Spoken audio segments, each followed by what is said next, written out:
Now I want to bring on Jeremiah. Jeremiah is also a native of China, was a citizen of China, is now in the West. Jeremiah, I want to specifically ask you, you're one of the younger guys that have focused on this Pottinger May 4th speech. It got tremendous coverage in China. I mean, the CCP suppressed it, but among the people of China, we heard so much feedback about this. Not as much coverage in the United States. Can you tell us and put into perspective how important was it for Pottinger in Mandarin, in kind of in perfect Mandarin, to give this speech directly to the Chinese people that looked to unite both the American people and the Chinese people? Sure. Hi, Steve. Thanks for having me here. This is definitely a very powerful moment for Matthew Pottinger to make a speech in Chinese about the May the 4th movement. I believe that the true meaning of this movement is remembered in the free world, in contrast to the CCP narrative. So when he was bringing this speech, a lot of people were shocked in China. The language barrier is broken. A lot of people who does not read English or listen to English, they understand the exact meaning of what Mr. Pottinger is doing.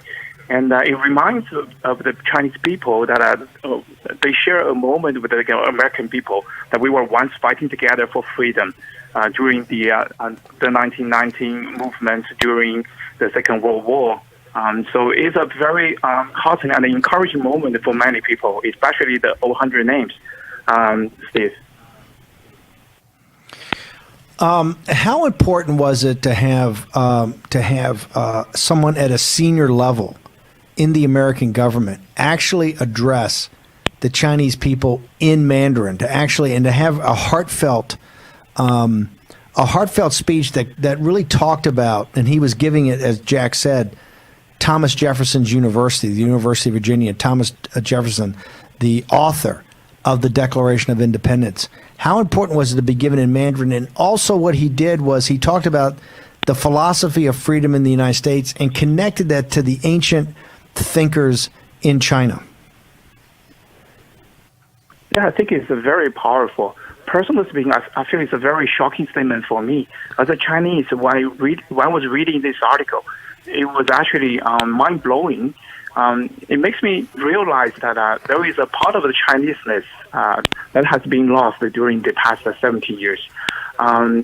This is partly because the narrative of the CCP is working on the people. They have the brainwashing, they have everything, controlling the media, controlling the academics. So the people do not really realize the true meaning of the May the 4th movement in some sense. However, this is the first time that a high U.S. official, speaking to Chinese in Mandarin. And this is very shocking. And it really breaks the barrier in language, in culture. And this is like, hey, we understand your language, we understand your culture, and we know the meaning of 1919. And we are here right now asking the Chinese people to give a response. And this is very initiative. This is very powerful for many people. So we start to think about what's the true meaning of the May the 4th. Is the meaning from the CCP narrative that is focusing on patriotic and anti-feudal, anti-imperialist meaning? Absolutely not. We were actually in pursuit of democracy and the science at that time. And it is really heartening for someone from America, especially a high official, to remind us of what it is in the history of China. Steve. Jeremiah, one of the reasons we were having you on this week, and we want to thank you for your analysis of the Pottinger speech, was really about the persecution of the church. Every week going forward, we're going to talk about the different religious groups, the Uyghurs, the Tibetan Buddhists, others that are being tormented by the Communist Party. This week we're talking to Christians. Your family's a Christian family. Can you talk to us about your firsthand experience of persecution and your family's involvement with the church in China? My family is not Christian, but I am the first-generation Christian. So I was baptized in China in 2016. So back then, I was introduced by one of my friends who was a Christian, and I was baptized in Beijing. Back in 2016, everything seems okay. We were in a family church. It's a very love-sharing family. People were together, helping each other. I'm really enjoying staying there, and the Holy Spirit is there. I can definitely feel about it. However, after the February of 2018, there is a rule of religious affairs coming out, so it was ineffective. It was effective, and the prosecution started. At the beginning, in April 2018, the Bibles were not able to be sold online. So if you go to Taobao or any other online stores, you can still find materials of a Bible titles, but you cannot find the real Bible. And then later I find out that they are starting to change the meaning of the Bible, especially the Ten Commandments. They were trying to change the Ten Commandments into 9 commandments. They will remove the first commandment. So I heard that someone does not really like it. And this reminds me of the Nazi Bible version. And they changed the Ten Commandments into 12 commandments. And this is the only reference I can make at the time. And later I find the sisters and brothers in my church, they are gradually going underground because we're not allowed to be in the church. We're asked to go into smaller groups. And there were police coming in, and they were removing the cross. They were removing the God's words on the walls. And it was very disheartening at that moment. People were feeling depressed. However, whenever I was in the church, we were still going through our Sunday service, and we know that at any moment there will be police coming in, but we were there. We're there holding our spirit and the faith. We know we could face any danger, but I can still feel that all the sisters and brothers, they were sharing their love. They were fighting, but they were not fighting with hatred. They were fighting with the love and the perseverance to the God. And my daughter was also in the Sunday school there. The Sunday school was also closed. And my daughter was 3 years old, and she's not allowed to study any Bible materials in school.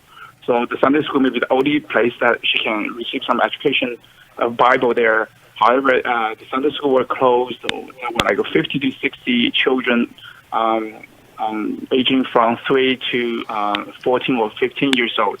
All of them were not allowed to be in the room.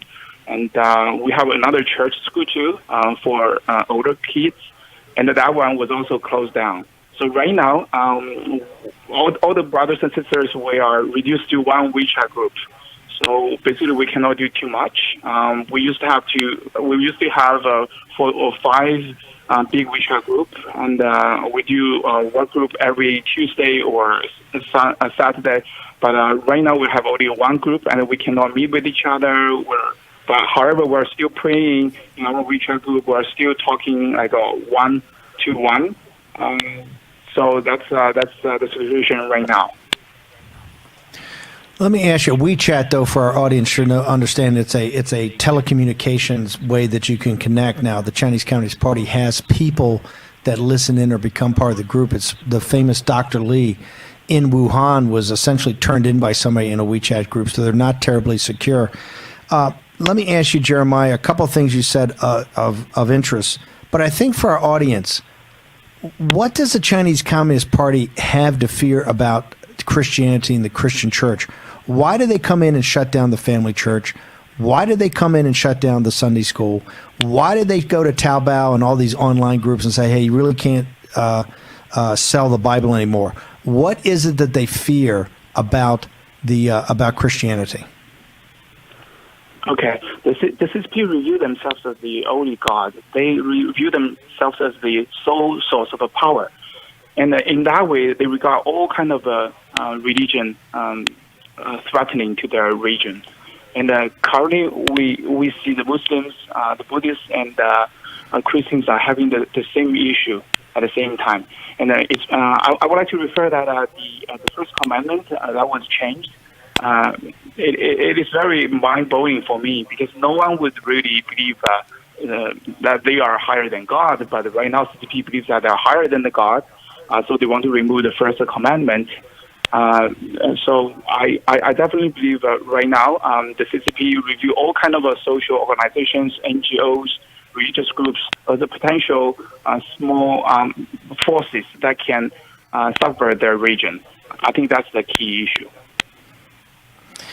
Jeremiah, I just want to read. We got about a minute left. I just want to make sure I understand this. They took the first commandment out of the 10 Commandments, so there are only 9 commandments when you see them published in China.